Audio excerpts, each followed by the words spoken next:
लगता है घर पे नहीं है। आप एक बार और घंटी बजाने का कष्ट करें।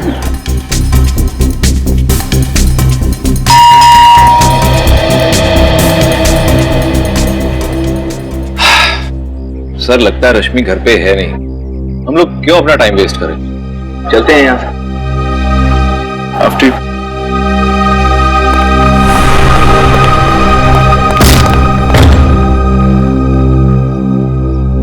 बढ़ा दिया काम इसने भी। चल भाई सूरज, यहां तेरी नहीं चलेगी।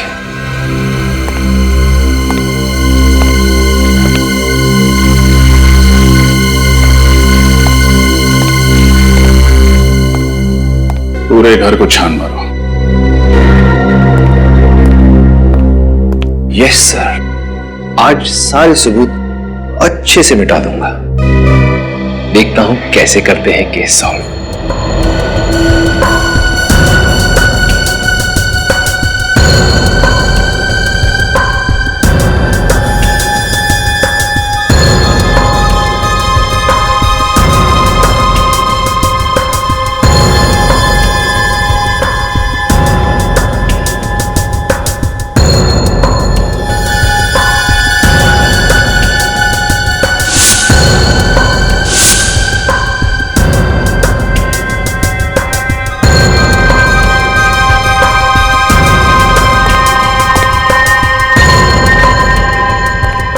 क्या सर, ये सब क्या है? फोटोग्राफ्स। सर लगता है रश्मि घर से भागने से पहले ये फोटोग्राफ्स और ये कागजात जलाकर डस्टबिन में फेंक गई। लेकिन क्यों? रश्मि को इन चीजों से ऐसा क्या खतरा हो सकता था? एक सेकेंड, कुछ कागज के टुकड़े ऐसे भी हैं जो पूरी तरह जले नहीं हैं।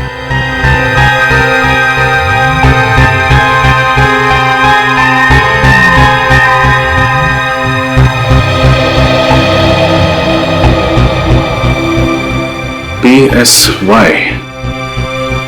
PSY से क्या शब्द हो सकता है? शायद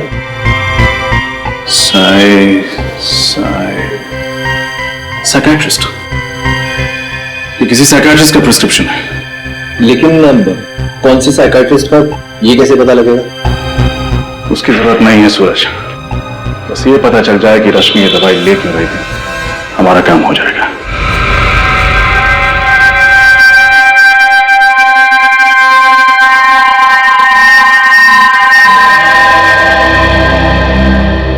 ये ड्रग तो स्प्लिट पर्सनालिटी डिसऑर्डर के पेशेंट्स को दी जाती है।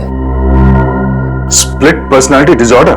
जी हाँ, ये ऐसे पेशेंट्स होते हैं जिनमें दो पर्सनालिटीज होती है, एक जो अपनी खुद की होती है और दूसरी जो अपनी ओरिजिनल पर्सनालिटी से बिल्कुल अलग होती है। यूं समझो कि एक ही शख्स के अंदर दो इंसान जी रहे हो सकता है कभी कभी दो से ज्यादा भी इंसान जी रहे हो। डॉक्टर, जब ऐसे पेशेंट्स अपनी पर्सनालिटी बदलते हैं तो क्या करते हैं? ये कुछ भी कर सकते हैं, मगर जब वो अपनी ओरिजिनल पर्सनालिटी में वापस आते हैं तो उन्हें याद ही नहीं रहता कि उन्होंने किया क्या था। मतलब जब पेशेंट पर्सनालिटी ए में होता है तो उसे ये याद नहीं रहता कि पर्सनालिटी बी में उसने क्या किया था, और जब वो पर्सनालिटी बी में होता है तो उसे ये याद नहीं रहता कि पर्सनालिटी ए में उसने क्या किया था। एग्जैक्टली। सर, यानी जब रश्मि ने बकुल का खून किया तब वो रश्मि नहीं थी, कोई और शख्सियत थी। तभी तो जब हमने भी पूछा तो हमें कुछ बताया नहीं, एकदम नॉर्मल बिहेव कर रही थी, क्योंकि उसे याद ही नहीं होगा कि उसने बकुल का खून किया। लेकिन सर, डॉक्टर सालुंखे का कहना है कि बकुल को और उस नौकर को किसी आदमी ने मारा था। लेकिन सर हमें ये बात भी तो अच्छे से पता है कि उस नौकर का खून एक औरत ने किया है। अब ये कैसे पॉसिबल है? हो सकता है क्योंकि जब एक स्प्लिट पर्सनालिटी डिसऑर्डर से पीड़ित औरत एक आदमी का रूप लेती है तो वो एक आदमी की तरह बिहेव करती है। मर्दाना चाल, मर्दाना आवाज, मर्दाना ताकत उसमें अपने आप आ जाता है। मतलब डॉक्टर सालुंखे सही कह रहे थे। एक और बात सर, अगर उस औरत ने एक बार खून किया है तो वो जरूर दोबारा हमला कर सकती है। इससे पहले कि रश्मि किसी और को अपना अगला शिकार बनाए, हमें उस तक पहुंचना होगा। श्रेय, एक काम करो, उसका मोबाइल ट्रैक करो और सारे बैंक को इन्फॉर्म कर दो। अगर ये रश्मि अपना क्रेडिट कार्ड स्वाइप करती है तो फौरन हमें खबर कर दें। वो अपना रूप बदल सकती है, सेल नंबर बदल सकती है, क्रेडिट कार्ड तो नहीं बदलेगी।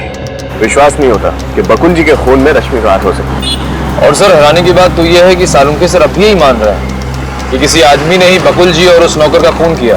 देखिए, उस साइकियाट्रिस्ट ने दया सर को बताया था कि स्प्लिट पर्सनालिटी के लोग चाहे वो कोई औरत हो या बच्चा, अगर दूसरा रूप धारण करते हैं तो वो उसी की तरह बर्ताव करने लगते हैं। जैसे कोई स्प्लिट पर्सनैलिटी का पेशेंट, कोई बच्चा या फिर औरत किसी आदमी का रूप धारण कर ले तो उसके अंदर आदमी जैसी ताकत आ जाती है। यानी जब रश्मि ने बकुल जी का खून किया, उसकी पर्सनैलिटी ने एक आदमी का रूप ले लिया और उसके नाजुक से शरीर में एक मर्द वाली ताकत आ गई। और जब अपने नॉर्मल रूप में आई, यानी कि रश्मि की पर्सनैलिटी में आई, तो उसे ये भी नहीं याद था कि उसने आदमी बनकर बकुल जी का खून कर दिया। फिर तो रश्मि कभी भी अपना रूप बदल सकती है, और अगर उसने ऐसा किया तो उसके आसपास वाले लोगों को जान का खतरा होगा। हाँ अमरीत, इसीलिए तो हम उस कपड़े की दुकान पे जा रहे हैं जहाँ रश्मि ने अपना कार्ड स्वाइप किया। शायद दुकानदार कुछ बता दे कि रश्मि अकेली आई थी या फिर किसी के साथ। एक्सक्यूज मी, कहिए सर, क्या दिखाऊं? वेस्टर्न या इंडियन? हमारे स्टोर में हर वैरायटीज के कपड़े मिलेंगे। हम यहाँ कुछ खरीदने नहीं आए। तो फिर हम लोग सीआईडी से। सीआईडी? क्या बात है सर? एक औरत के बारे में कुछ पूछताछ करनी थी। सर, कौन औरत?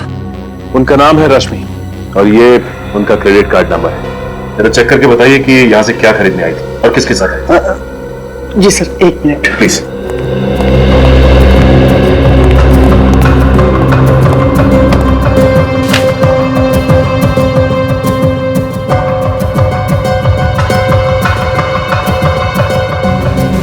सर, ये हो बिल सर।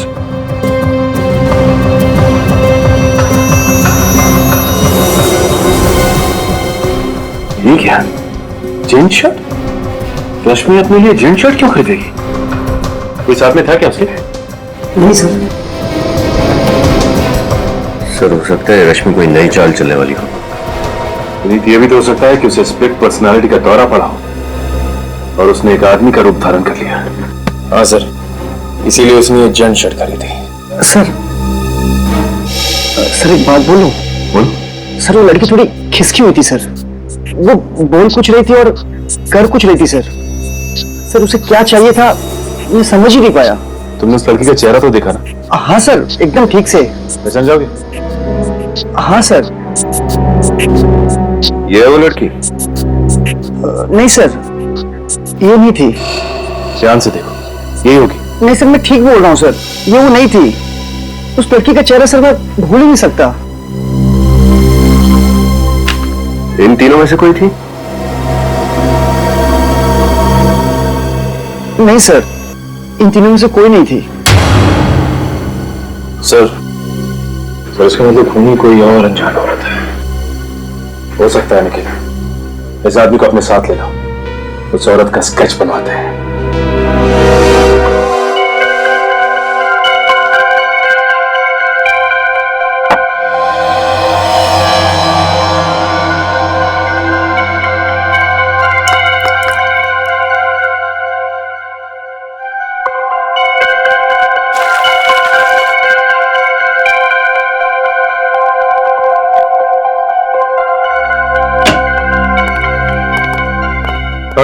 हाँ।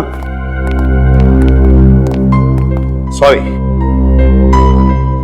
अरे यार, आज दिन किधर से उगा भाई? एसीपी प्रद्युम्न और सालुके को सॉरी? यार गलती हो गई थी इसलिए सॉरी कह दिया, उसमें क्या हुआ?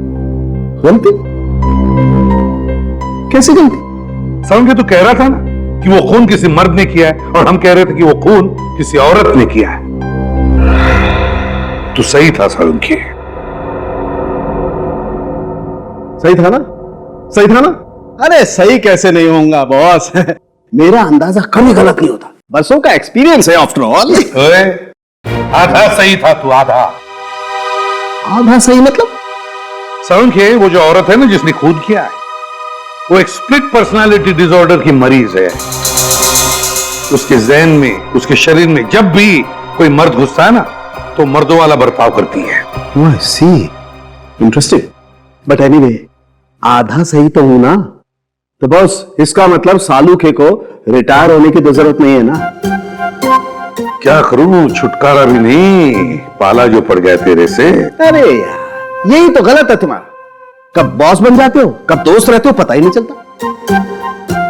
Anyway, आज सालुके लड़ाई के मूड में बिल्कुल नहीं है। भाई, आज आप लोगों का मनोरंजन नहीं हो सकता है। अरे सर, ऐसी बात क्यों कर रहे हैं आप? सच कह रहे हैं सर, आप लोग जब झगड़ते हैं ना तब मनोरंजन नहीं हमें टेंशन हो जाती है। टेंशन हो। सालुंखे साहब, हाँ, ये देखिए। एक मिनट बस। ये फोटो। गुड जॉब तारिका। तुम एक काम करो, बाकी के फोटोज भी साफ करो। सर। बॉस, बॉस मैं तुम्हें कुछ दिखाना चाहता हूं। पंकज, लाइट ऑफ करो जरा।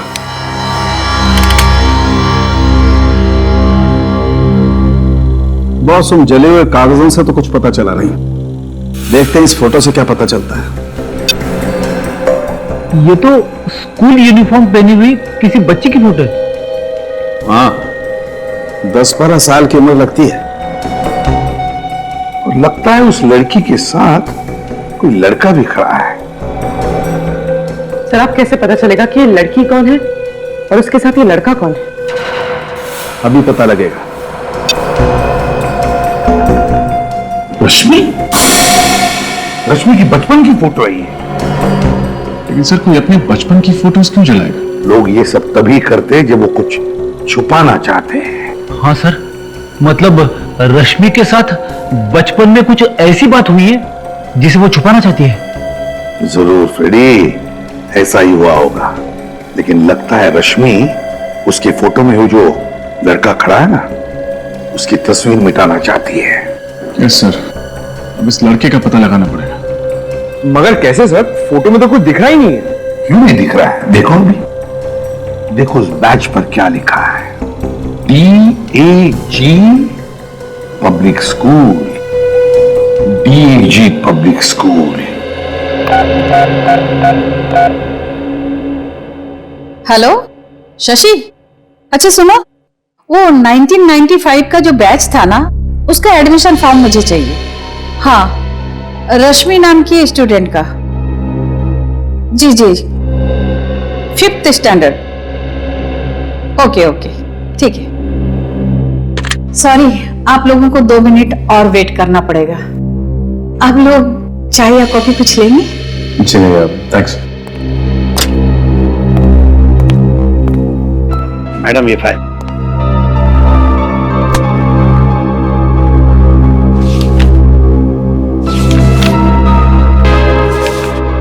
ये रही फाइल, इसमें रश्मि की सारी डिटेल्स है।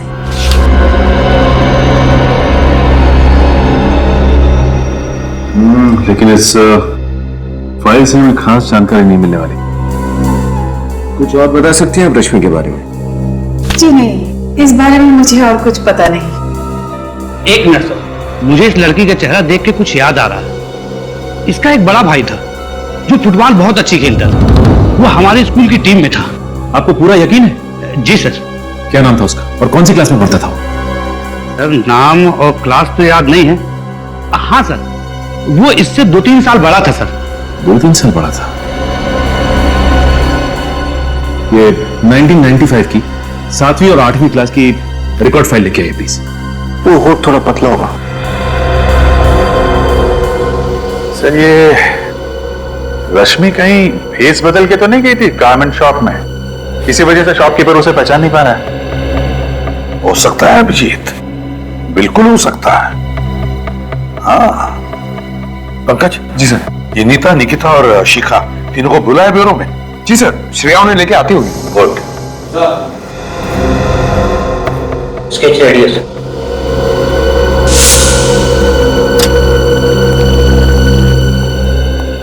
मैडम, ये रही फाइल। हाँ, ये लीजिए।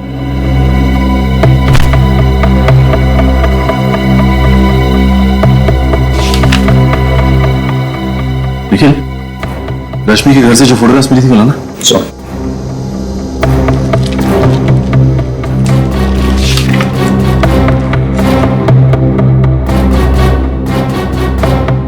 माय गॉड, ये देखो, रश्मि का भाई कोई और नहीं बल्कि अर्नव है। मतलब ये प्लानिंग इन दोनों भाई बहन ने मिलकर की थी। यही थी वो? और हाँ सर, हमारे स्टोर में यही औरत आई थी। साहब, आइए आइए, स्केच को अच्छी तरह से देखिए, गौर से देखिए और बताइए कि आप जानते हैं इसे?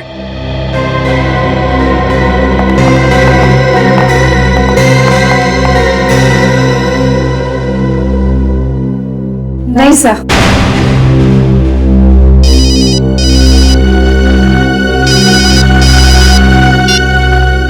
हाँ सचिन। सर ये अर्नव और रश्मि दोनों भाई बहन हैं। माय गॉड, तो ये बात है। और ये सारा का सारा खेल इन दोनों ने मिलकर खेला था। Good work. क्या हुआ सर?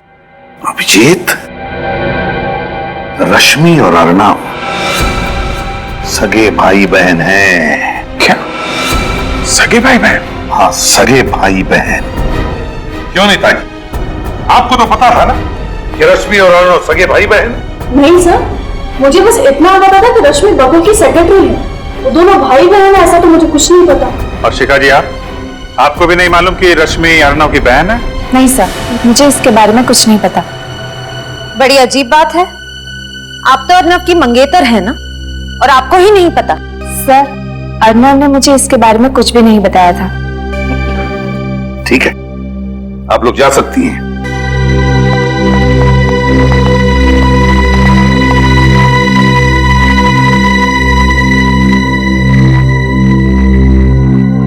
अभिजीत,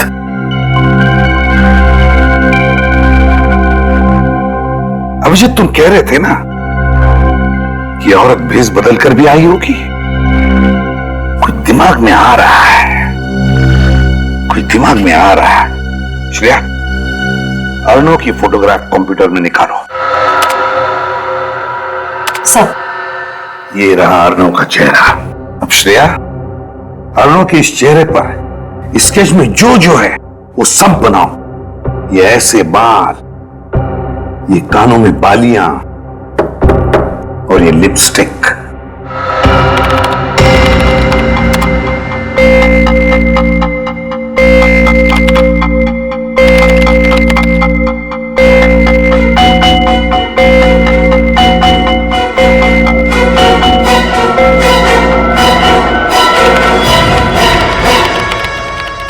ये लो अभिजीत, अर्नव। इसका मतलब रश्मि को नहीं, इस अर्नव को स्प्लिट पर्सनालिटी डिसऑर्डर है सर। हाँ अभिजीत, और हम तो समझ रहे थे कि रश्मि ही खूनी है। याद है वो कपड़े का टुकड़ा जो हमें बकुल के फार्म हाउस से मिला था? उस कपड़े के टुकड़े पर चमड़ी, स्किन के अंश मिले थे। वो चमड़ी जरूर इस अर्नव की ही है। सर इसका मतलब कि अर्नव ने लड़की के कपड़े पहने और बकुल का मर्डर कर दिया? एग्जैक्टली। और सर इस रोग की वजह से उसे पता भी नहीं होगा कि औरत बनकर वो कितने भयानक जुर्म कर रहा है। और ऐसे मरीज को खुलेआम घूमने देना मतलब खतरों से खेलना है। अभिजीत, इस अर्नव के दोनों रूप पूरे शहर में फैला रहा, पूरे शहर में। देखते हैं बचकर जाएगा कहां। सर अर्नव तो अपने घर पर मिला नहीं, अब कहाँ ढूंढे उसे? हाँ सर, और उसकी गाड़ी भी उसके बंगलों पर नहीं थी। बच के जाएगा कहाँ? मैंने शहर के सारे चेक पोस्ट और टोल नाके पे खबर कर दी है, सारे पुलिस स्टेशन को भी इन्फॉर्म कर दिया है। इस अर्नव के दोनों रूप के फोटो और रश्मि के फोटोग्राफ्स भी दे दिए हैं। कोई ना कोई कहीं ना कहीं तो जरूर इन दोनों को देखेगा। सर, हो सकता है वो शहर से बाहर निकल गए हों। नहीं श्रेया, टोल नाकों वालों से पता चला है कि अभी तक अर्नव मुंबई से बाहर नहीं गया। सर ये भी तो हो सकता है कि उसने अपनी गाड़ी कहीं बीच रास्ते में खड़ी कर दी हो और पैदल या किसी और रास्ते से शहर से बाहर निकल गया हो सकता है। सर, अर्नव के आसपास के सभी लोगों को उससे बहुत खतरा है। उसकी बीमारी की वजह से वो किसी भी वक्त कुछ भी कर सकता है। हेलो, इंस्पेक्टर दया बोल रहा हूँ।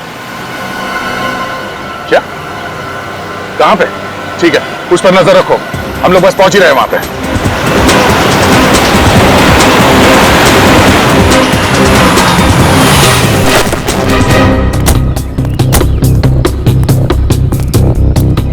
आपने फोन किया था ना? आप सीआईडी से? हाँ हाँ सर, मैंने फोन किया था। वो पोस्टर देखा था ना, वो खतरनाक आदमी का और वो औरत का भी। तो दोनों में से किसको देखा तुमने? साहब वो पोस्टर वाली औरत को, सेम टू सेम वही औरत थी। कहाँ देखा तुमने सौरभ? इधर दुकान पर आई थी चिप्स लेने के लिए। कब आई थी? अभी थोड़ी देर पहले, तभी तो फोन किया मैं सबको। किस तरह गई वो औरत? वो गाड़ी लेके आई थी? नहीं साहब, वो चलते चलते उस गली से आई, चिप्स लिया और वापस उसी गली में चली गई। चलते चलते इस गली में गई? पक्का यकीन है कि वो इसी गली में गायब हुई? एकदम पक्का साहब, चेहरा इतना अजीब था, भूल कैसे सकता हूँ। सर उसी गली में तो बकुल का फार्म हाउस भी है। बकुल का farm house? Oh no, let's go.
खाओगी? खाओ ना। मैं भी कितनी पगली हूँ, तुम्हारे मुंह पे तो पट्टी बंधी हुई है, तुम खा कैसे सकती हो, है ना? कोई बात नहीं, इसे मैं ही खा लेती हूँ। हाँ?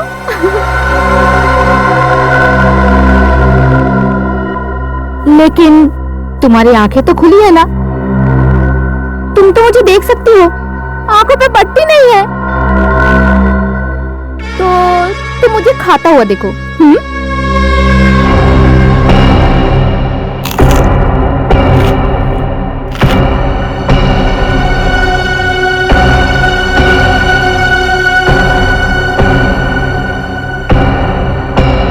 तो क्या नाम बताया तूने अपना? रश्मि, यानी कि रेशम रेशम, मुलायम।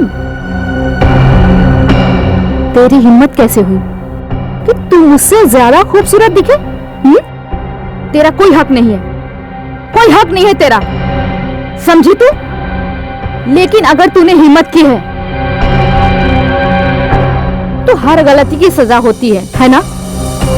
बोल, क्या सजा चाहिए तुझे? बोलना। रेशम रेशम, रश्मि।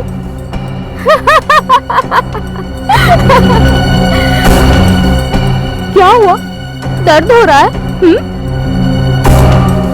लेकिन सजा मिलने से पहले मैं तुझे अपना सुंदर नृत्य दिखाना चाहती हूँ। हो जाए?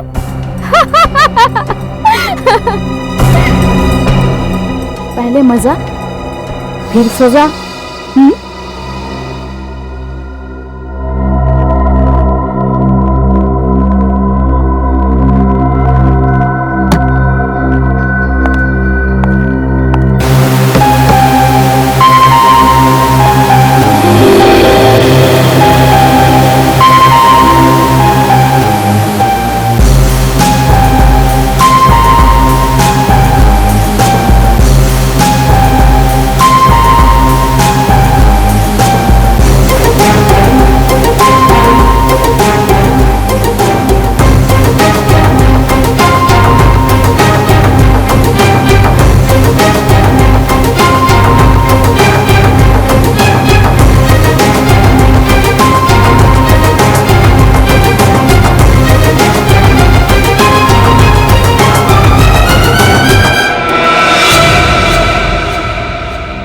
बहुत तरस आता है मुझे तेरे पर, बहुत तरस, पर मैंने अपने आप को समझा लिया है कि दया माया छोड़ दूं और तुझे मारकर दया से मुक्त हो जाऊंगी और तू अपने इस जीवन से मुक्त हो जाएगी।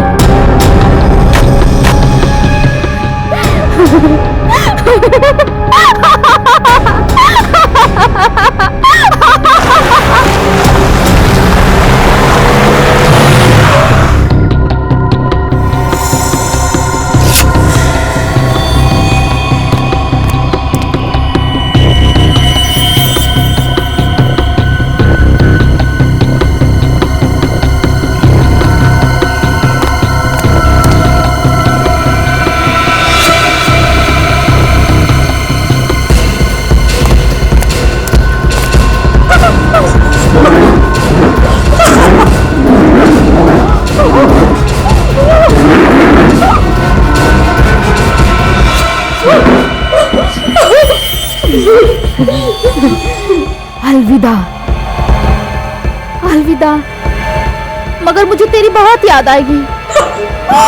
रश्मि,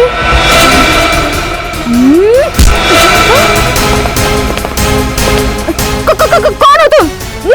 भला कोई किसी औरत को इस तरह पकड़ता है क्या? तुम्हारे घर में माँ बहन नहीं है क्या? छोड़ो, छोड़ो मुझे। सब है। तो फिर छोड़ो ना। ओ भाई साहब, बोलो ना इन्हें, कितना बदतमीज है, छोड़ो। चलो शांत हो जाओ। बदतमीज? बैठ, शांत हो जाओ। अब मैं आ गया हूं ना, तुम्हें कोई कुछ नहीं कहेगा। समझे? हाँ समझी। बीमार है ये। इस वक्त ये अपने आप को एक औरत समझ रहा है। खून किया है मगर जुर्म का एहसास नहीं से। अजीब बीमारी है सर, ऐसा लगता है जैसे एक ही शरीर में दो लोग हैं। हाँ, जब ये लड़की बन जाता है तो उसे याद नहीं रहता कि जब ये अर्नव था किसने क्या किया था, और जब अर्नव बन जाता है तो लड़की के रूप में क्या किया वो भूल जाता है। रश्मि, तुमने हमसे ये बात क्यों छुपाई कि अर्नव तुम्हारा भाई है? सब मैं डर गई थी। मुझे लगा कि अगर मैंने आपको भैया की बीमारी के बारे में बता दी तो आप इन्हें मुझसे अलग कर देंगे, जेल में डाल देंगे, फांसी दे देंगे। मैं इसमें भैया की क्या गलती है कि सब कुछ तो इनकी बीमारी की वजह से हुआ है। तो वैसे सोच भी कैसे सकती हो? तुम्हें पता नहीं था कि ये एक मानसिक रोगी और ऐसे पेशेंट्स को फांसी नहीं होती? और अगर आपने ये बात हमें पहले बता दी होती तो अर्नव का आज इलाज चल रहा होता किसी अच्छे साइकियाट्रिस्ट के पास, और आपकी ये हालत नहीं होती। सर, मैंने भैया का इलाज करने की बहुत कोशिश की मगर ये मानने को तैयार ही नहीं कि ये बीमार है। ये बात तुम्हें समझना चाहिए रश्मि। एक स्प्लिट पर्सनालिटी डिसऑर्डर का पेशेंट तो यही कहेगा ना, उसे तो कुछ याद ही नहीं रहता। सर, इसी डर की वजह से मैं भैया से अलग रहने लगी। भैया कुछ भी कर सकते।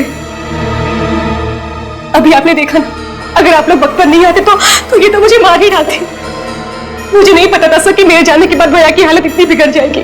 तुम चिंता मत करो, किसी अच्छे साइकियाट्रिस्ट को दिखा के अर्नव का इलाज करवाएंगे। अर्नव बीमार है, बुरा नहीं, ठीक हो जाएगा। सूरज, एम्बुलेंस बुलाओ।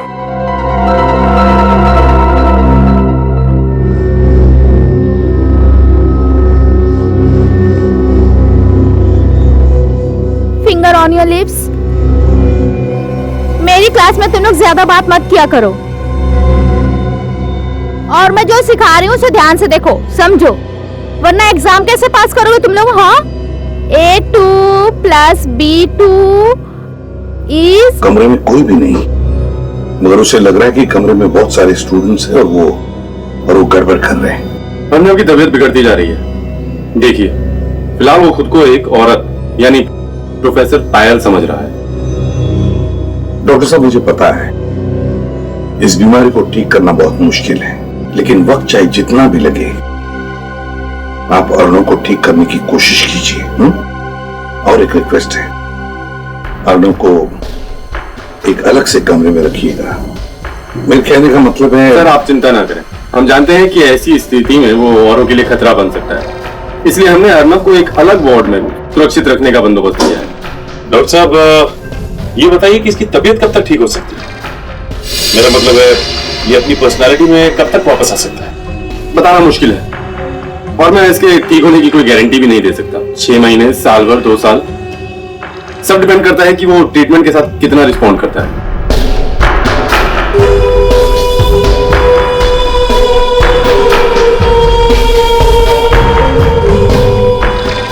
ठीक है डॉक्टर साहब, अब हम चलते हैं। अगर आपको कोई भी जरूरत पड़े अर्नव के लिए तो हमें जरूर कहिएगा। Okay, good bye. क्या बात है पंकज, अचानक चुप क्यों? सर, मुझे ऐसे पेशेंट से बहुत डर लगता है सर। अगर वो यहाँ से भाग के मेरे घर आ गया तो? इस बात का डर तो है, हो सकता है ऐसा। अरे नहीं सर, ऐसा मत बोलिए। सर प्लीज, आज मैं अपने घर पे नहीं सोऊंगा, मैं आपके घर पे आके सो लूं। एक मिनट। हाँ पंकज। हाँ ओके।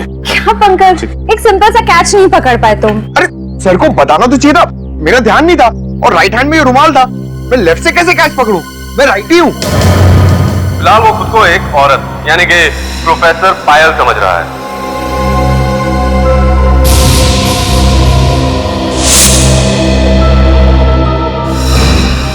माय गॉड सचिन, ये अर्नव बीमारी का नाटक कर रहा है, बीमार नहीं है वो।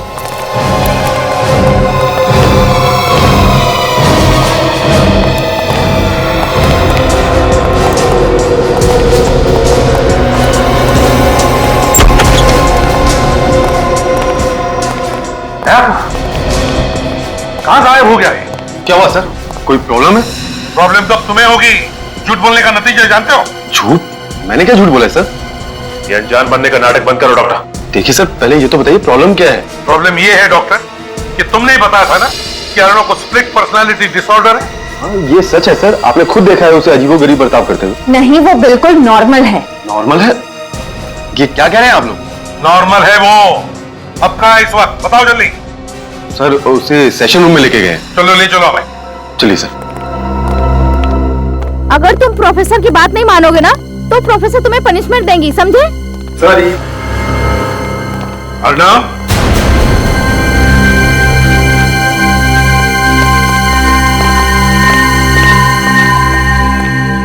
आजकल के बच्चे बाप रे बाप।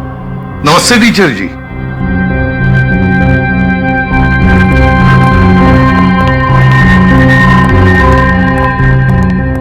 नमस्ते, क्या आपका बच्चा हमारे यहाँ स्टूडेंट है? जी नहीं, मैं एसीपी प्रद्युमन, ये है इंस्पेक्टर सचिन, श्रेया और पंकज। हम लोग सीआईडी से हैं। सीआईडी? जी हाँ, सीआईडी। वैसे आपका नाम क्या है टीचर जी? पायल। पायल। पायल, पायल तुम्हें पता है हम यहाँ किस लिए आए? हाँ, मुझे पता है आप लोग यहाँ क्यों आए हैं। तब तो तुम ये भी जानती होगी कि तुमने क्या क्या किया है। हाँ हाँ, मैंने ही बकुल को मारा है, मैंने उसका खून किया है। सब याद है। लेकिन सर एक बात समझ में नहीं आ रही कि अगर खून इन्होंने किया है तो बकुल के खून का इल्जाम अर्णव ने अपने सर पे क्यों ले लिया? हाँ, क्यों किया अर्णव ने ऐसा? हाँ? अर्णव? ये अर्णव कौन है? मैं अर्णव को नहीं जानती हूँ। ये सब छोड़िए पायल जी, ये बताइए कि बकुल का खून कैसे किया आपने? चाकू मारकर। और जब चाकू मारा तब बकुल कहाँ था? उसके फार्म हाउस पे। तो उसके फार्म हाउस पर तुम गई कैसे? पीछे के दरवाजे से। फार्म हाउस और पहुंची कैसे? इतने दूर है वो फार्म हाउस? गाड़ी से। गाड़ी का कलर? Red, black. तो फार्म हाउस के अंदर जाते ही तुमने बकुल पर वार कर दिया? नहीं, मैं वार करने वाली ही थी, लेकिन मुझे जब पता चला कि जिस आदमी को मैं मारने जा रही हूँ वो बकुल नहीं है, दरअसल कोई और आदमी है, तो मुझे टेंशन आ गया और मैंने बस यही सोचा कि उस आदमी को बेहोश कर दूं। कैसे बेहोश किया? डंडा मार के। तुम जानती थी उस अनजान आदमी को? नहीं, मैं उस आदमी का चेहरा नहीं देख पाई। कैसे देख पाती, अंधेरा जो था। और खून करने के बाद क्या किया तुमने? मैं खिड़की से भागी और बंगलों के पीछे सुनसान घर की छत पे वो कपड़ों से भरा बैग फेंक दिया मैंने। मतलब अपनी गाड़ी में नहीं गई तुम? नहीं। फिर तो आपकी गाड़ी वहीं पे खड़ी होनी चाहिए थी। लेकिन सर, हमें तो वहां कोई कार नहीं मिली। चोरी हुई होगी, वो तुम पता लगा ही लेंगे। बकुल को क्यों मारा तुमने? हाँ? धोखेबाज था वो। कैसा धोखा दिया? पहले उसने नीतिका से शादी की, फिर बिना बताए उसने नीता से भी शादी कर ली और नीता के सारे पैसे ऐड कर उसने मुझे अपने प्यार के चंगुल में फंसाया और फिर उस राक्षस बकुल ने रश्मि के साथ चक्कर चलाना शुरू कर दिया। बकुल और रश्मि? हाँ, उन दोनों का चक्कर था। लेकिन तुम्हें पता कैसे चला कि बकुल अपने फार्म हाउस पर है? हाँ, उस मीटिंग के बारे में तो सिर्फ अर्णव को पता था। मैं उस पर नजर रख रही थी। अर्णव पर? ये अर्णव कौन है? मैं अर्णव को नहीं जानती हूँ, मैं बकुल का पीछा कर रही थी। पायल जी, आप रहती कहाँ है? मलाड। और काम क्या करती है? आखिर मैं प्रोफेसर हूँ, मैथ प्रोफेसर। और माता पिता कहाँ है? माँ बाप बचपन में ही मर गए थे, मैं अनाथ हूँ। अब तो मैं भी उनके पास चली जाऊंगी। आप लोग मुझे फांसी जो दे दोगे। अरे नहीं नहीं पायल जी, बकुल का खूनी तो मिल गया। मतलब? बकुल का खून तुमने नहीं किया है, अर्णव ने किया है। अर्णव ने। कौन अर्णव? ये अर्णव क्या लगा रखा है? मैं किसी अर्णव को नहीं जानती हूँ। पायल, अर्णव वही है जिसे तुमने फार्म हाउस में बेहोश किया था। वो भी बकुल को मारने के लिए वहां पहुंचा था, लेकिन तुम वहां पहुंच गई और उसी का फायदा उठाकर उसने असली चाकू से उस पर वार किया। लेकिन उसने एक गलती की।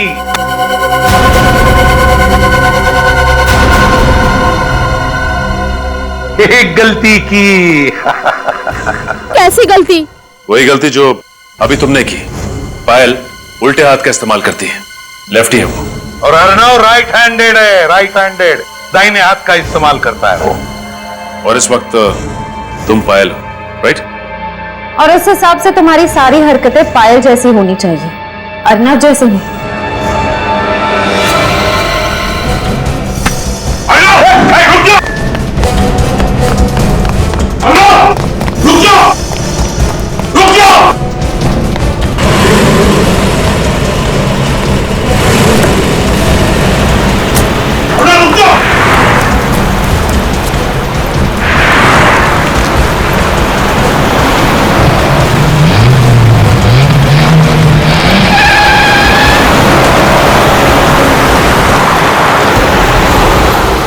हो रही हूँ, डंपर के आगे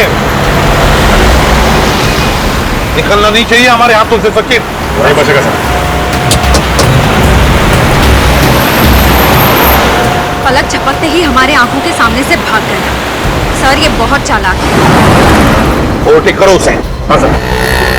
उसका प्लान बना के आया था वो पहले से ही, देखा उसीलिए उसका साथी आया था गाड़ी लेकर उसे उठाने के लिए।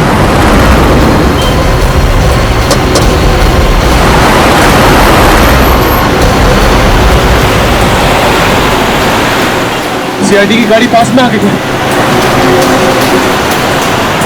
फटाफट भगाओ। अरे ये लोग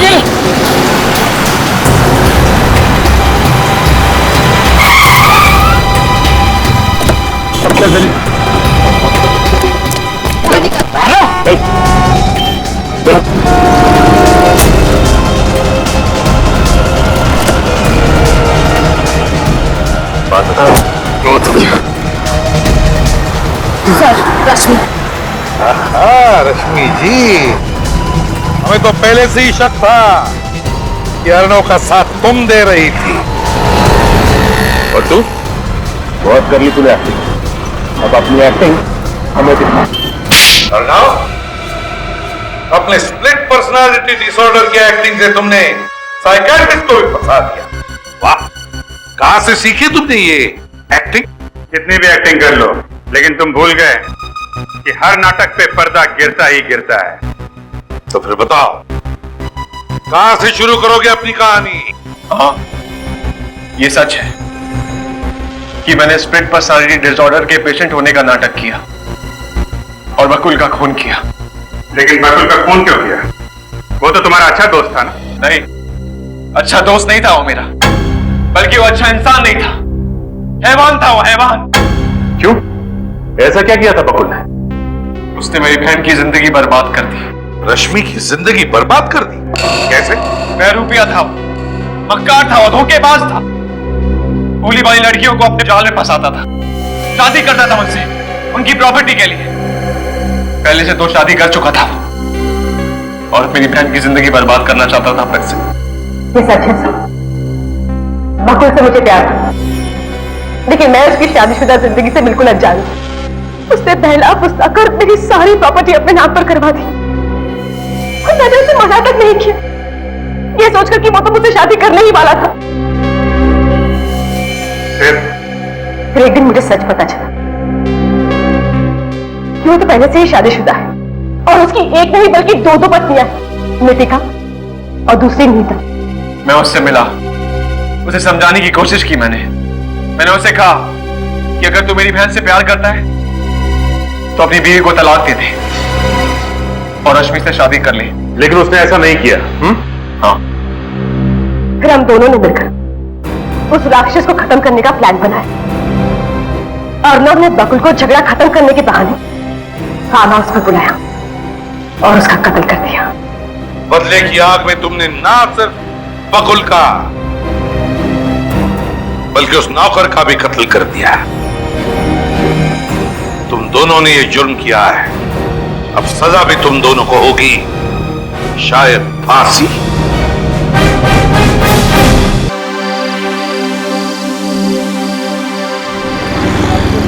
सिद्धांत, जिस तरह तुम गाड़ी चला रहे हो, डिनर तक तो नहीं पर हाँ सुबह नाश्ते तक जरूर पहुंच जाएंगे।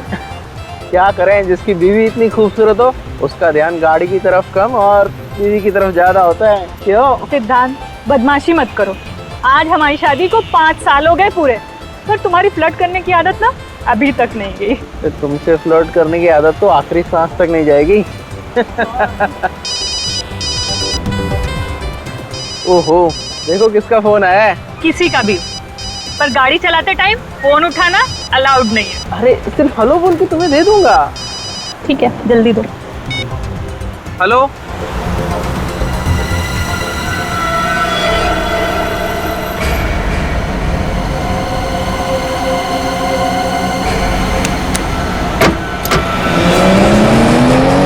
सिद्धांत, क्या हुआ सिद्धांत?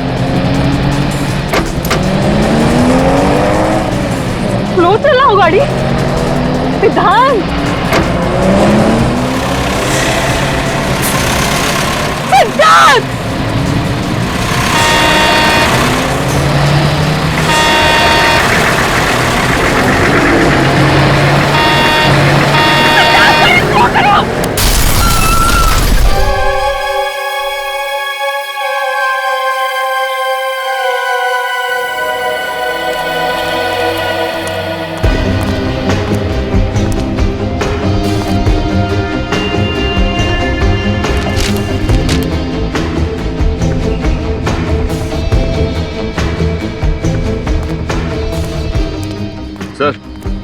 Truck driver. सर, इस ट्रक ड्राइवर का ब्लड टेस्ट करवा लिया है, इसने शराब नहीं पी रखी थी। साहब जी, मैं नशे में तो कभी भी गाड़ी नहीं चलाता हूँ। और जहाँ पे एक्सीडेंट का सवाल है, इसमें हमारी कोई गलती नहीं साहब। गलती नहीं है, दो लोगों की मौत हो चुकी है। कैसे हुआ ये सब? साहब जी, मैं तो सीधा सीधा रास्ते में जा रहा था, पता नहीं ये कार कहाँ से तेजी से आई और सीधा ट्रक से टकरा गई। जी हाँ सर, ये आदमी सच कह रहा है, मैंने भी देखा था। जिस तेजी से ये कार जाकर ट्रक से टकराई, उसे देखकर ऐसा लग रहा था ये आदमी आत्महत्या करना चाहता हो। आत्महत्या करने का तो और भी तरीके हैं, कोई इतनी भयानक मौत क्यों मरना चाहेगा? सर, हाँ निकल। सर, गाड़ी रिया के नाम पे, वही औरत जिसकी एक्सीडेंट में मौत हो चुकी है। उस आदमी का पर्स मिला? कोई आईडी वगैरह? सर, आईडी पर्स तो नहीं मिला सर, ये फोन मिला है, लेकिन पूरी तरीके से डैमेज हो चुका है। मोबाइल कंपनी से इसके डिटेल्स निकालो और इस रिया के घर जाओ, इनके घर वालों को इन्फॉर्म करो। ये इंसानी दिमाग है, हमारे शरीर का सबसे अहम हिस्सा। हम अपनी रोजमर्रा की बातें, अच्छी बुरी कड़वी यादें अपने इस दिमाग में जमा कर लेते हैं। सम्मोहन के बारे में तो आप सभी लोग अच्छी तरह से जानते हैं, लेकिन आज मैं आप लोगों को एक अलग सम्मोहन के बारे में बताने जा रहा हूं। अलग तरह का सम्मोहन? डॉक्टर अनीता, अगर मैं कहूं कि मैं आपको आपकी आने वाली पूरी जिंदगी के लिए सम्मोहित कर दूं और अगर आपको पता भी ना चले तो फिर? मगर ये तो बिल्कुल नामुमकिन सी बात है। इस नामुमकिन को मुमकिन बनाने के लिए आज मैं यहाँ आप लोगों के बीच मौजूद हूँ। चलिए 1 मिनट के लिए ये मान भी लेते हैं कि आप ऐसा कर सकते हैं, लेकिन ये सम्मोहन कभी ना कभी तो टूटेगा। जी हाँ, टूटेगा। मेरे पास तरीका है उसे फिर से शुरू करने का। जैसे ही आप सम्मोहन से बाहर आएंगी, आपका दिमाग रिवाइंड होकर वापस उसी जगह पर पहुंच जाएगा जहां वो सम्मोहित होने से पहले था। मतलब सम्मोहित होने के बाद का हमें कुछ भी याद नहीं रहेगा? जी नहीं। और आप सभी लोग इसका असर देखना चाहेंगे? जी सर, पर आप सम्मोहित करेंगे किसे? यहाँ पर तो कोई सब्जेक्ट भी नहीं है। आप लोग हैं ना मेरे सब्जेक्ट। अगर मैं आप जैसे काबिल डॉक्टर्स को एक साथ सम्मोहित कर लेता हूं तो फिर शक की कोई गुंजाइश ही नहीं कि मेरे सम्मोहन का तरीका काम करेगा या नहीं। ठीक है डॉक्टर दिनकर, हम सब लोग तैयार हैं। तो शुरू करते हैं। यह कैमरा आप लोगों की हर उस हरकत को रिकॉर्ड करेगा जो सम्मोहन के दौरान मैं आप लोगों से करवाऊंगा, क्योंकि सम्मोहन से बाहर आने के बाद आप लोगों को कुछ भी याद नहीं रहेगा। आप सबको एक साथ ही सम्मोहित करने वाले हैं? जी हाँ, यह भी एक नई प्रगति है सम्मोहन की दुनिया में। मैं आप लोगों के दिमाग को रोशनी और आवाज से अपने काबू में कर लूंगा।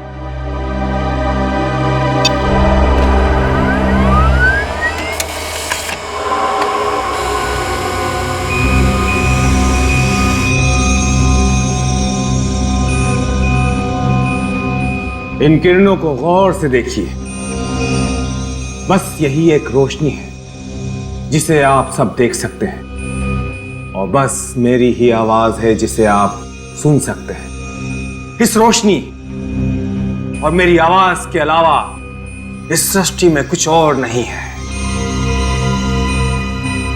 इन किरणों को गौर से देखिए, देखिए गौर से।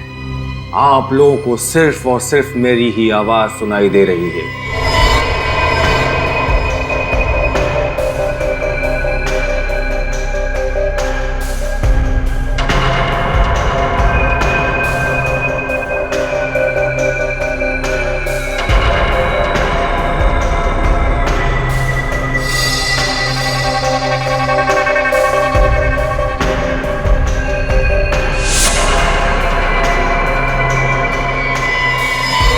अब आप सब लोग सम्मोहित हो गए हैं। आप सभी लोगों का दिमाग मेरे काबू में है।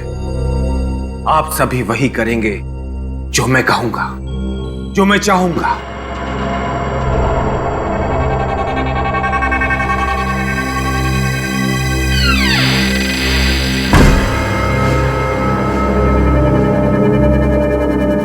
ये क्या है?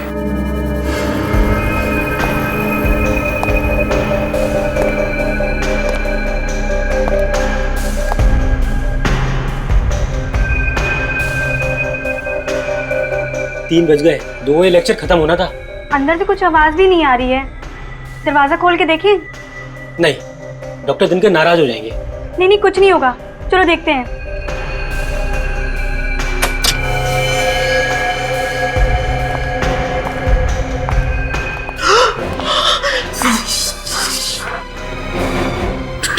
डॉक्टर दिनकर का कौन?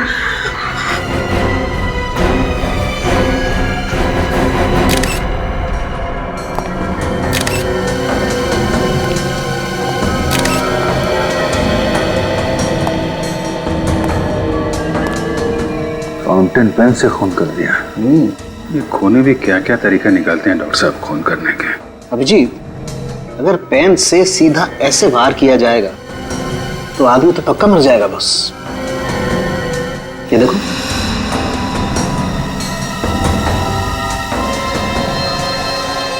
डॉक्टर साहब जरा इन लोगों को अच्छे से चेक कर लीजिए। ये लोग वाकई में सम्मोहित हैं या फिर सम्मोहन का ड्रामा कर रहे हैं। मैं चेक करता हूं।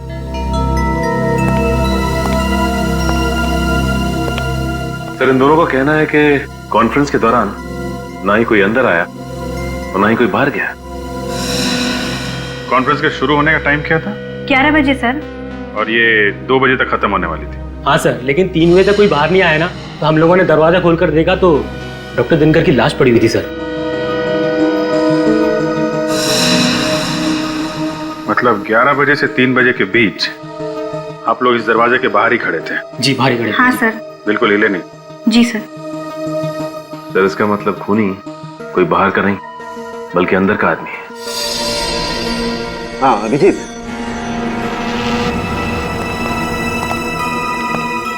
क्या पता चला डॉक्टर साहब?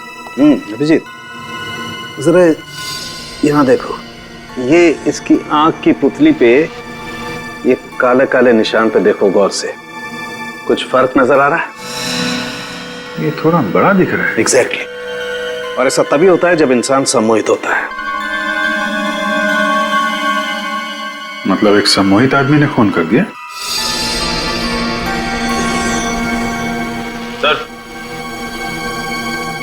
सर, खूनी सिर्फ सम्मोहित होने की एक्टिंग कर रहा है। ये देखिए, कैमरे का केबल कटा हुआ है। फिर तो इस कैमरे की फुटेज चेक करते हैं, देखते हैं क्या क्या हुआ था यहाँ पे। लेकिन अभिजीत, उससे पहले इन सब लोगों को सम्मोहन से बाहर लाना पड़ेगा, क्योंकि अगर ये सारे के सारे सम्मोहित रहे तो इनकी जान को खतरा है। इन्हें मेंटल पैरालिसिस हो सकता है, ये कोमा में जा सकते हैं, कुछ भी हो सकता है। ठीक है, जल्दी से जल्दी इंतजाम कीजिए। जैसे ये लोग सम्मोहन से बाहर आएंगे वो खूनी भी सामने आ जाएगा।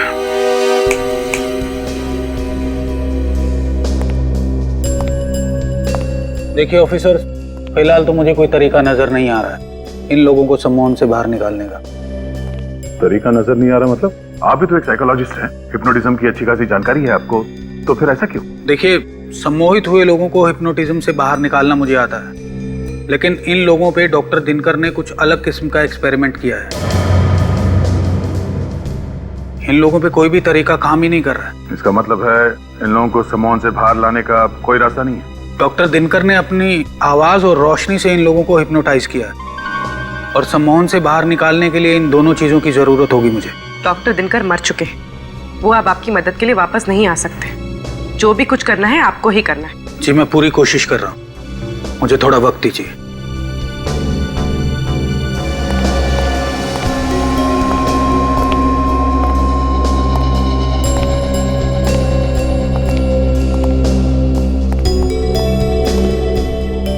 सर, कोई फायदा नहीं हो रहा है। इन सब की हालत बिल्कुल ज्यों की त्यों है। जब तक ये लोग ठीक नहीं हो जाते हैं, वो कैमरा ही एक ऐसा सुराग है हमारे पास जिससे पता चल सकता है कि वहाँ कॉन्फ्रेंस हॉल में हुआ क्या था। हो ना हो अभिजीत, इस खून का राज उस कॉन्फ्रेंस रूम में ही है। देखते हैं, कॉन्फ्रेंस रूम का फुटेज देखते हैं। रजत, फुटेज रेडी है? Yes sir.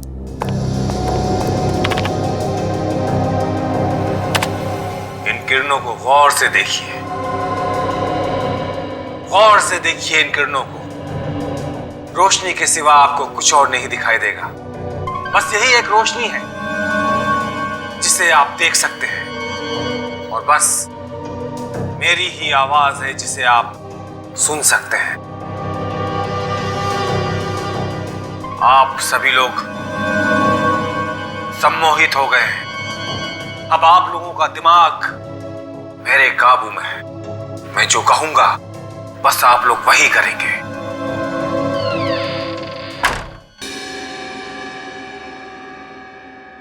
कुछ आवाज सुनी तुमने? कैसी आवाज सर? यार दोबारा प्ले करो, देखते हैं। बस आप लोग वही करेंगे। हाँ सर, ये बिल्कुल फुटेज के आखिरी में ही आई है। एक सेकंड सर।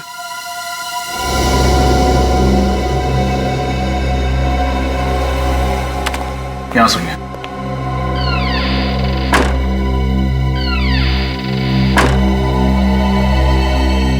तो दरवाजा बंद होने की आवाज है। लेकिन सर उस कमरे में तो एक ही दरवाजा था और पूरे कॉन्फ्रेंस के दौरान वो खुला ही नहीं। वही तो, जब दरवाजा खुला ही नहीं तो फिर दरवाजा बंद कैसे हुआ? इसे जैसे ही आवाज आई, ये डॉक्टर दिनकर उस तरफ बहुत ध्यान से देख रहे हैं। देख तो रहा है एक तरफ, मगर कहां देख रहा है, किसे देख रहा है? ये चक्कर क्या है? सर कहीं ये आवाज नकली तो नहीं? I mean, ये आवाज क्रिएट की गई हो? दरवाजे की आवाज किसी ने प्ले की हो मोबाइल पे या रिकॉर्डर पे? हो सकता है। ये भी हो सकता है कि वहां जितने भी लोग मौजूद थे वो सारे के सारे इस डॉक्टर दिनकर के सम्मोहन में नहीं थे। डॉक्टर दिनकर के सम्मोहन में कोई एक ऐसा था जो किसी और के सम्मोहन में था, किसी और के। और उसी एक ने डॉक्टर दिनकर का खून कर दिया सम्मोहन की अवस्था में। सर शायद ये दरवाजे की आवाज ट्रिगर हो खून करने के लिए। एग्जैक्टली अभिजीत, यही हुआ है, वरना कोई और तरीका ही नहीं है डॉक्टर दिनकर को मारने का। सर सिद्धार्थ की मौत का डॉक्टर दिनकर के खून से जरूर कोई कनेक्शन है। क्या कनेक्शन है? ये सिद्धांत के फोन रिकॉर्ड्स हैं। उसने डॉक्टर दिनकर को 1 महीने में 21 बार फोन किए थे। 1 महीने में 21 बार फोन किए थे? तो इसका मतलब है अभिजीत, सिद्धांत और दिनकर एक दूसरे को अच्छी तरह से जानते थे। हाँ सर, सिद्धांत भी डॉक्टर दिनकर की तरह एक साइकोलॉजिस्ट था। ओहो, सिद्धांत और दिनकर साइकोलॉजिस्ट थे। तो कहीं ऐसा तो नहीं कि सिद्धांत की मौत आत्महत्या थी ही नहीं? अभिजीत देखो जरा, सिद्धांत को आखिरी बार एक्सीडेंट से पहले किसने फोन किया था? ये आखिरी कॉल तो किसी किमी ने किया था। किमी? ये किमी कौन है? सर ये किमी तो सिद्धांत की बीवी की छोटी बहन है। ओह, सिद्धांत के बीवी की छोटी बहन किमी। इस किमी से मिलना पड़ेगा इस किमी से। जरूर कुछ ना कुछ तो पता चल ही जाएगा। मैडम, सीआईडी वाले आपसे मिलने आ रहे हैं, आपको डर नहीं लग रहा? डर क्यों लगेगा? मैंने कोई गुनाह थोड़ी ना किया है। गुनाह किया है या नहीं ये तो हम पता लगा ही लेंगे। हेलो किमी, वैसे काफी जल्दी काम पर वापस आ गए आप। अपनी बहन और जीजा के जाने का ज्यादा शौक नहीं मनाया आपने? शौक मनाने से वो लोग वापस तो नहीं आ जाएंगे ना। मुझे लगा अगर काम करती रहूंगी तो इस दुख से मन भटक जाएगा, पर मुझे एक चीज समझ नहीं आ रही, आप सीआईडी वाले एक रोड एक्सीडेंट को मर्डर का नाम कैसे दे सकते हैं? क्योंकि वो कोई मामूली रोड एक्सीडेंट नहीं था। सिद्धांत ने जानबूझकर अपनी गाड़ी उस ट्रक में भिड़ाई थी। क्या जीजू ने खुदकुशी की थी? अब खुदकुशी की या खुदकुशी करने पर मजबूर हुए ये तो हमें तब पता चलेगा जब आप हमें बताएंगे कि हादसे से ठीक 2 मिनट पहले आप उनसे फोन पर क्या बात कर रही थी। ये क्या बोल रहे हैं आप? मैं जीजू से बात कर रही थी। मेरी तो उनसे आखिरी बार बात 1 महीना पहले हुई थी। किमी, क्या लगता है आपको अब हमें कहानियां सुनाती रहेंगी, हम सुनते रहेंगे? सच सुनना है मुझे, सिर्फ और सिर्फ सच। मैं सच बोल रही हूँ। आप लोग मेरा यकीन क्यों नहीं करते? क्योंकि मोबाइल रिकॉर्ड्स कभी झूठ नहीं बोलते। सिद्धांत ने मरने से पहले आखिरी बार तुमसे बात की थी। ये कैसे हो सकता है? मैं तो ये भी भूल गई थी उस दिन दीदी की शादी की सालगिरह है। मैंने कॉल नहीं किया उन्हें। क्या 9 बजे मैंने कॉल किया? जी 9 बजे? 9 बजे तो मैडम स्टेज पे थी, ये फोन पे कैसे बात कर सकती हैं? हाँ एग्जैक्टली। जब तुम स्टेज पर थी तब तुम्हारा फोन कहाँ था? मेरी वैनिटी वैन में। पर मेरी वैनिटी वैन में माया के अलावा किसी और को जाने की परमिशन ही नहीं है। इस माया को बुलाइए। प्लीज माया को बुला के लाओ। यस मैम, आपने मुझे बुलाया? 25 तारीख को रात 9 बजे जब किमी स्टेज पर शो कर रही थी, क्या आपने उनकी वैनिटी में जाकर उनके मोबाइल से कोई फोन किया था? नहीं सर, वो फोन मैंने नहीं किया था। अगर तुमने नहीं किया था तो फिर किसने किया था? वो मैम उस रात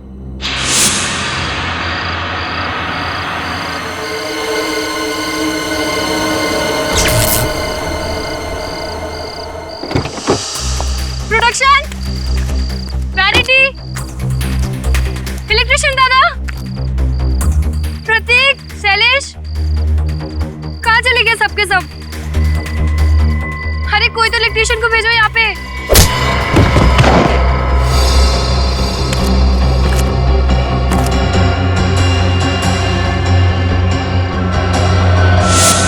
तो तुमने मुझे ये बात पहले क्यों नहीं बताई? मैम मैं डर गई थी, मुझे लगा आप मुझ पर गुस्सा करेंगी इसलिए। जरूर इसी आदमी का किया था ये सब। उसने किमी के मोबाइल से सिद्धांत को फोन करके सम्मोहित किया और मौत के मुंह में ढकेल दिया। उस आदमी के बारे में कुछ भी याद है तुम्हें? कोई अजीब सी चीज जो तुमने देखी हो?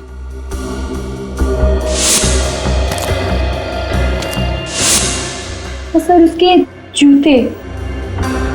क्या था उसके जूते में? ये अलग जूते थे उसके, उनमें कुछ सिल्वर जैसा लगा हुआ था। सिल्वर लगा हुआ था? ठीक है, स्केच बनवा। दरवाजे की आवाज से सम्मोहन? पर सर इन सबको तो डॉक्टर दिनकर ने ध्वनि और रोशनी से सम्मोहित किया था, दरवाजे की आवाज से नहीं। हम जानते हैं, पर मैं सिर्फ इतना कह रहा हूं कि शायद इनमें से कोई एक कॉन्फ्रेंस में आने से पहले ही सम्मोहित था, और जिसने उसे सम्मोहित किया वो ये चाहता था कि उसका सब्जेक्ट डॉक्टर दिनकर का खून कर दे। ओह माय गॉड, इतनी बड़ी साजिश। मगर सर अगर इनमें से कोई पहले से ही सम्मोहित था तो डॉक्टर दिनकर को पता कैसे नहीं चला? वो भी तो बहुत बड़े डॉक्टर थे हिप्नोटिज्म के। क्योंकि शायद दरवाजे की आवाज ही वो ट्रिगर हो जो इन्हें सम्मोहन में डालती हो और फिर बाहर निकालती हो सकता है सर। मतलब जब वो कॉन्फ्रेंस में आया तब वो सम्मोहित नहीं था, और सर जैसे उसने दरवाजे की आवाज सुनी अपने फोन पे या कहीं और से, वो फिर से सम्मोहित हो गया। और जब वो होश में आया तो उसे याद आया कि वो यहाँ डॉक्टर दिनकर को मारने आया था। डॉक्टर आरव, सिर्फ एक ही तरीका है ये पता करने के लिए कि खून किसने किया है। कैसा तरीका? उस दरवाजे की आवाज को हम एक बार फिर से चलाएंगे। आवाज सुन के इन लोगों में से जो कोई भी होश में आता है, खूनी वही है।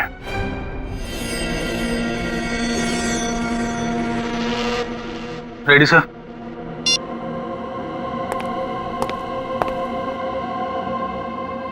इन किरणों को गौर से देखिए, गौर से देखिए इन किरणों को। रोशनी के सिवा आपको कुछ और नहीं दिखाई देगा। बस यही एक रोशनी है जिसे आप देख सकते हैं, और बस मेरी ही आवाज है जिसे आप सुन सकते हैं। आप सभी लोग सम्मोहित हो गए हैं। अब आप लोगों का दिमाग मेरे काबू में है। मैं जो कहूंगा बस आप लोग वही करेंगे।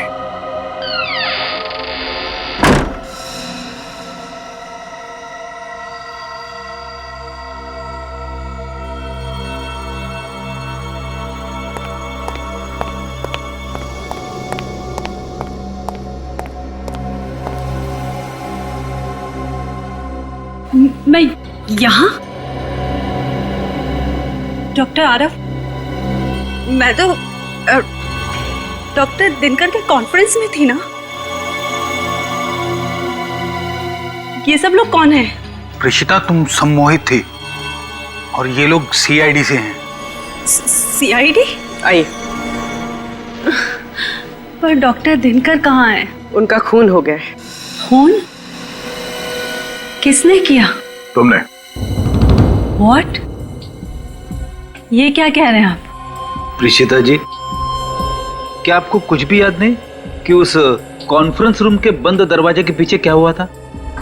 नहीं, पर डॉक्टर दिनकर का खून, मौत, ऐसा लग रहा है जैसे ये शब्द मैंने पहले कभी सुना है।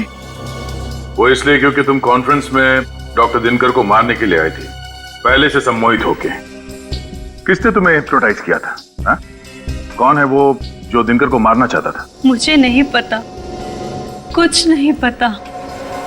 ऐसा कैसे हो सकता है? कोई मेरी जिंदगी इस तरह बर्बाद नहीं कर सकता। देखो प्रीशिता, घबराओ मत। इस षड्यंत्र के पीछे जो कोई भी है, कानून सजा उसी को देगा।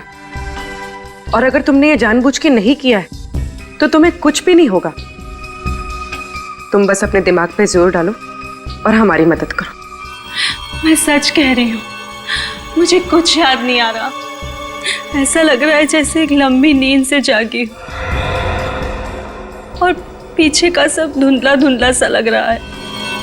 ये इंक पेन, इस इंक पेन को पहचानती हो? ये पेन तो डॉक्टर दिनकर के टेबल पर था और शायद मैंने उस दिन उसे उठाया भी था। पर क्यों उठाया था? उन्हें मारने के लिए। यही है वो हथियार जो डॉक्टर दिनकर के गले में खोपा गया था। ये मुझसे क्या हो गया? मैं खूनी हूँ। ये तुमसे किसने करवाया है, ये पता करने के लिए तुम्हें फिर से सम्मोहित करना पड़ेगा। नहीं, मुझे दोबारा सम्मोहित नहीं होना। ऋषिता, तुम्हें कुछ भी नहीं होगा। हम तो सिर्फ खूनी तक पहुंचना चाहते हैं, बस। नहीं, आप किसी की मर्जी के बिना उसे सम्मोहित नहीं कर सकते। ये गलत है। अच्छा, इसका मतलब है आप अपने मर्जी से सम्मोहित हुई थी उस खूनी के हाथों? नहीं, ऐसा नहीं है। इसीलिए ये जानना बहुत जरूरी है कि कौन है वो आदमी जो सम्मोहन का गलत फायदा उठाकर लोगों का खून कर रहा है।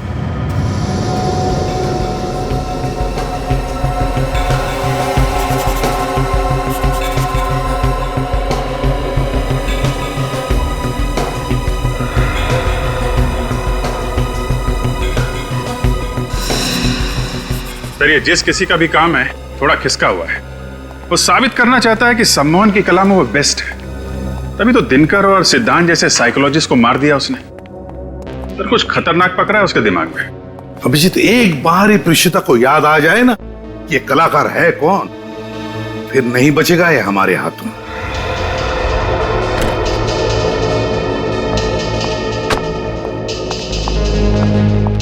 थैंक यू सर, जूतों का स्केच बन गया। अच्छा, ये है वो जूते, बड़े खास किस्म के हैं।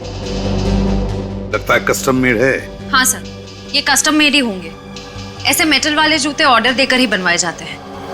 तो फिर पता लगाओ कि ये जूते बनाए किसने और किसके लिए। प्रीशिता, तुम मुझे सुन सकती हो?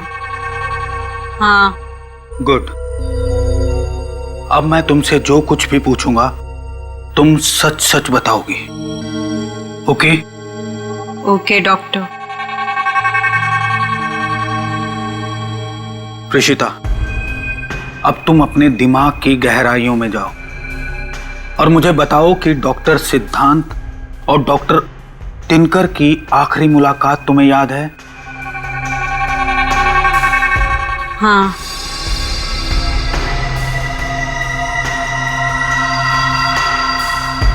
क्या देख रही हो तुम? वो दोनों एक दूसरे से बातचीत कर रहे हैं मैं रोज की तरह सुबह 10 बजे डॉक्टर दिनकर के क्लिनिक में पहुंच गई हूँ। डॉक्टर सिद्धांत, निकल जाओ यहाँ से। फिर कभी दोबारा अपना चेहरा मुझे मत दिखाना। मैं तुम्हें छोड़ूंगा नहीं दिनकर। अगर हक दिया नहीं जाता तो उसे छीनना पड़ता है, और मुझे मेरा हक छीनना आता है। Out, out. डॉक्टर दिनकर सिद्धांत पे बहुत नाराज हैं। उन्हें इतने गुस्से में मैंने पहले कभी नहीं देखा। अब हम वक्त में थोड़ा आगे चलते हैं। कॉन्फ्रेंस वाले दिन क्या हुआ था प्रीशिता? दिनकर सर अपने लेक्चर की तैयारी कर रहे हैं। आज हमें वो कुछ नया और अनोखा दिखाएंगे। मैं नोट्स बना रही हूँ और कॉरिडोर में डॉक्टर दिनकर के कुछ साथियों से बातचीत कर रही हूँ। ये क्या? दरवाजा बंद होने की आवाज आई है। कोई मेरे मस्तिष्क को अपने वश में कर रहा है। वो इंसान चाहता है कि मैं डॉक्टर दिनकर को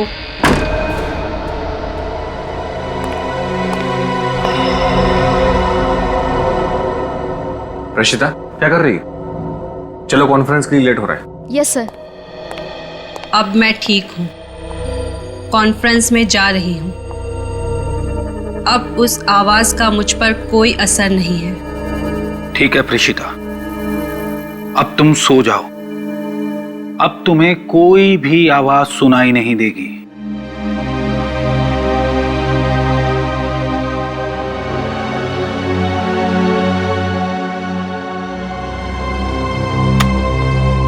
हमारा अंदाजा ठीक था। किसी ने प्रीशिता को सम्मोहित करके उससे डॉक्टर दिनकर का खून करवाया। सर, हो सकता है यह काम सिद्धांत ने किया हो। उसकी लड़ाई हुई थी ना डॉक्टर दिनकर से। नहीं फ्रेडी, ये सिद्धांत खुद सम्मोहन का शिकार था, इसकी वजह से उसने आत्महत्या कर ली। इस पूरे सर्कस का रिंग मास्टर कोई और ही है। सर, फिर तो शायद ये काम बाकी उन साइकोलॉजिस्ट का ही होगा जिनसे प्रीशिता बातचीत कर रही थी। तुम ठीक कह रही है पूर्वी। एक काम करो, इस प्रीशिता का कॉल रिकॉर्ड चेक करो। पता तो चले कौन कौन बात कर रहा था इस प्रीशिता से कॉन्फ्रेंस से पहले।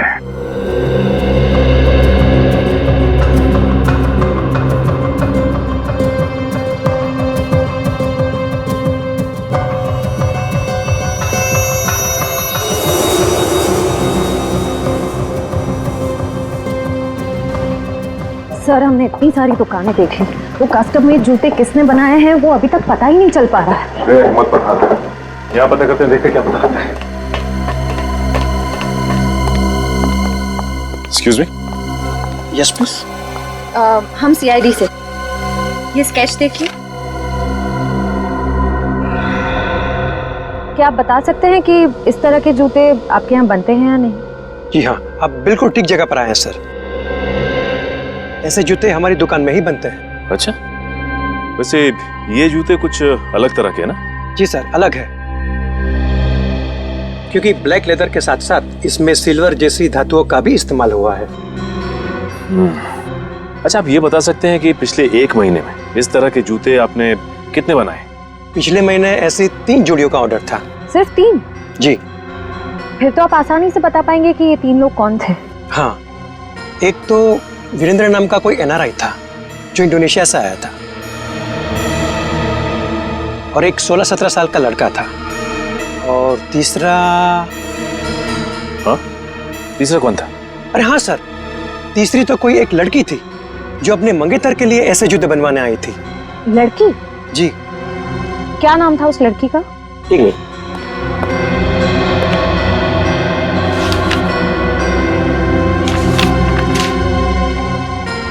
हाँ, ये रहा, देखिए।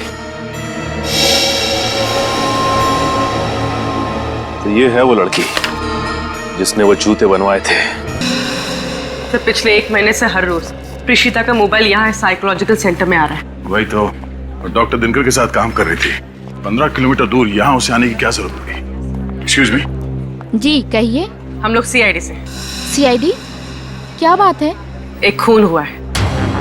किसका खून हुआ है? डॉक्टर दिनकर का। वो तो मशहूर साइकोलॉजिस्ट हैं। अखबार में पढ़ा था मैंने उनके बारे में। बहुत गलत हुआ ना उनके साथ? इसका नाम प्रशीता है, इसे जानती हैं आप? हाँ, ये तो कई बार यहाँ पे आई है। क्या इसी ने खून किया है? हाँ, आप ये बताइए कि ये यहाँ किससे मिलने आती थी? वो यहाँ की वॉलंटियर थी और काफी सारे थेरेपिस्ट से आके मिला करती थी। किस किस से मिलती थी? वो तो मुझसे बेहतर तो हमारे एचओडी ही आपको बता सकते हैं। वो रहे सारांश सर। हाँ, टेल मी पूजा। सर, ये लोग सीआईडी से आए हैं और ये लोग प्रीतिशा के बारे में कुछ पूछना चाहते हैं आपसे। प्रेषिता? प्रेषिता के बारे में? सॉरी, अभी मुझे देर हो रही है, आप लोग फिर कभी आइएगा। अरे सारांश जी रुकिए। सारांश,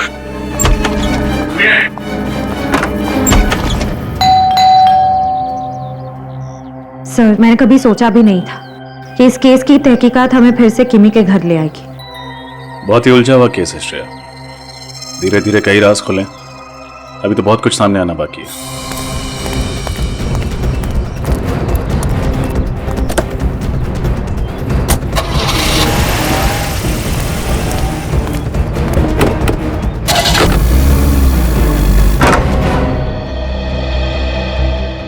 आप लोग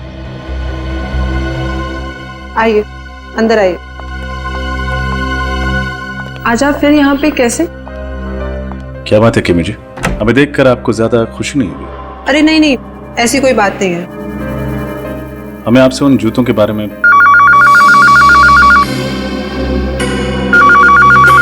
एक्सक्यूज मी। ये फोन की घंटी बिल्कुल सही टाइम पर बजी नहीं श्रेया? हाँ सर, जूतों के बारे में पूछते ही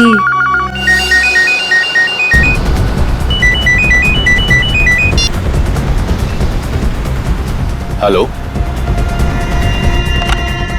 हेलो,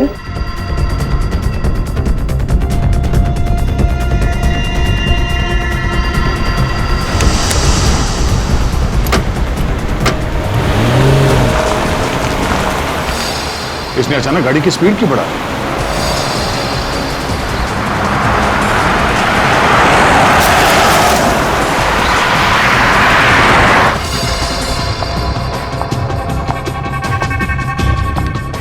एक्सक्यूज मी, ये उस तरफ क्यों जा रही है?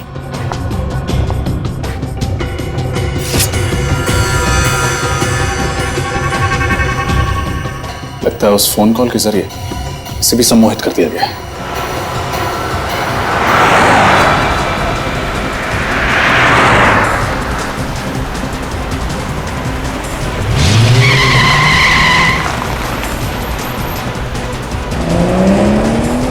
ये गाड़ी इतनी तेज क्यों भगा रहा है अचानक?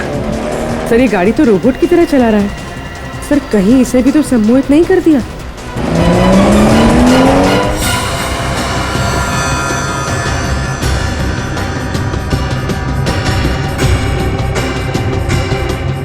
हो सकता पूर्वी, एक काम करो, गाड़ी से बाहर उतर के उसके स्टीयरिंग पे मारो, मत देखना कि किसी सेफ जगह पे जाके टकराए वो।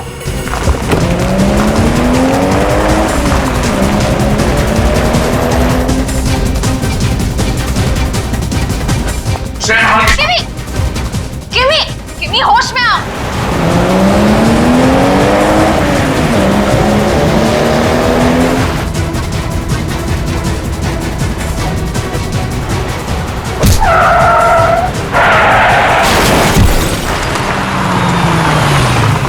किमी होश में आओ। किमी, किमी होश में आओ। किमी, अरे किमी। श्रेया, तुम ठीक हो? हाँ सर, मैं ठीक हूँ। ये जो कोई भी है जो लोगों को फोन कॉल के जरिए सम्मोहित कर रहा है, अब हमसे नहीं बचेगा।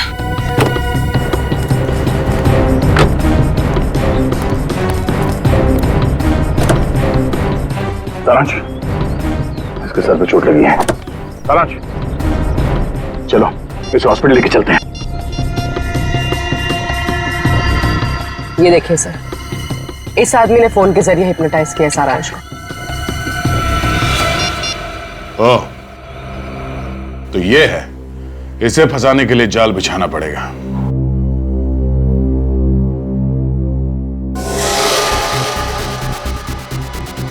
मैं आ गया हूं। छुप कर क्यों खड़े हो? बाहर निकलो। देखो, अगर तुमने मुझे ब्लैकमेल करना बंद नहीं किया ना। नहीं नहीं प्लीज, हम लोग तो डर गए। अब मैं तुमसे जो कुछ भी पूछूंगा तुम सच सच बताओगी। सॉरी, आपकी गन गिर गई। अरे कहाँ जा रहा है? पकड़ो।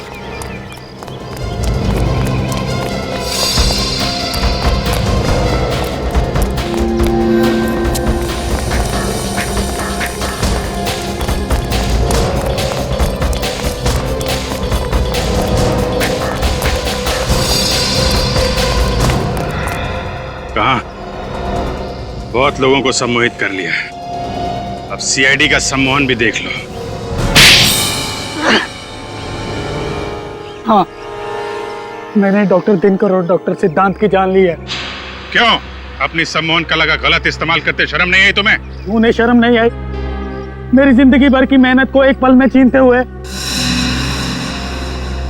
कैसी मेहनत? मेरी रिसर्च, सम्मोहन का वो नया तरीका जिसे डॉक्टर दिनकर अपनी खोज बताते हैं, दरअसल वो मेरी खोज थी। मैंने अपनी जिंदगी के कई साल दिए उस रिसर्च को। वो रिसर्च ही तो मेरी जिंदगी की एक अनमोल पूंजी थी। उन लोगों ने मेरी मेहनत मुझसे छीनी और मैंने उनसे उनकी जिंदगी। इतना बड़ा धोखा, अपने दोस्त की सालों की मेहनत को तुम यूं चुटकियों में नहीं चुरा सकते हो। आजकल दोस्ती बहुत सस्ती हो गई है मेरे दोस्त। तेरी इस रिसर्च से मुझे नाम, पैसा, इज्जत सब कुछ मिलेगा, और इन 3 चीजों के आगे जा तेरी दोस्ती कुर्बान की। मुझे नहीं पता था कि मैंने दोस्तों के भेष में 2 सांप पाल रखे हैं।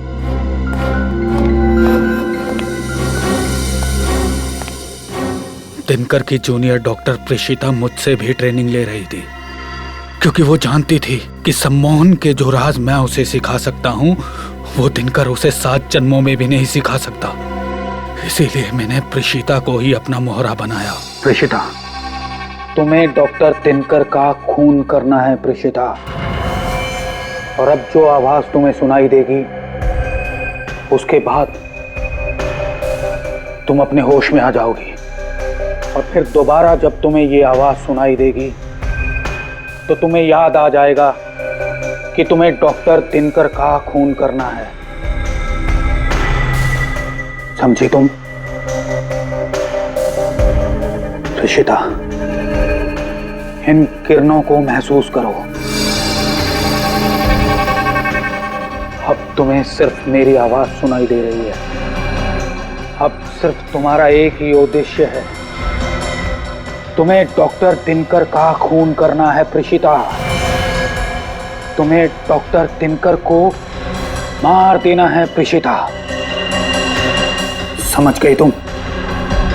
समझ गई। मैं डॉक्टर दिनकर को मारूंगी। गुड।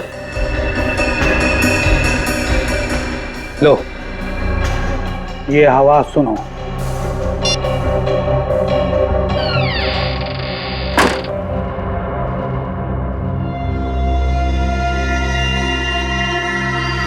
फिर मैंने सिद्धांत को भी सम्मोहित कर दिया। सिद्धांत, इस धुन को तुम अपने मस्तिष्क में कैद कर लो, और फिर जब दोबारा तुम इस धुन को सुनोगे तुम अपनी जान ले लोगे। ठीक है, मैं अपनी जान ले लूंगा। लेकिन किमी को क्यों मारना चाहते थे तुम? दरअसल वो मेरा राज जान चुकी थी और वो मुझे जेल भिजवाना चाहती थी। जेल तो तुम अब भी जाओगे डॉक्टर आरव, लेकिन उसके पहले उन डॉक्टरों को सम्मोहन के जाल से बाहर निकालो जिन्हें तुमने सम्मोहित कर रखा है। देखिए ऑफिसर, अगर आप मुझे जेल लेके जाएंगे तो मैं उन लोगों को सम्मोहन के मायाजाल से कभी बाहर नहीं निकालूंगा। सोच लो डॉक्टर आरव, तुम्हारे पास आखिरी मौका है दुनिया के सामने अपनी बात साबित करने का कि सम्मोहन की वो नई तकनीक तुम्हारी खोज है, डॉक्टर दिनकर की नहीं।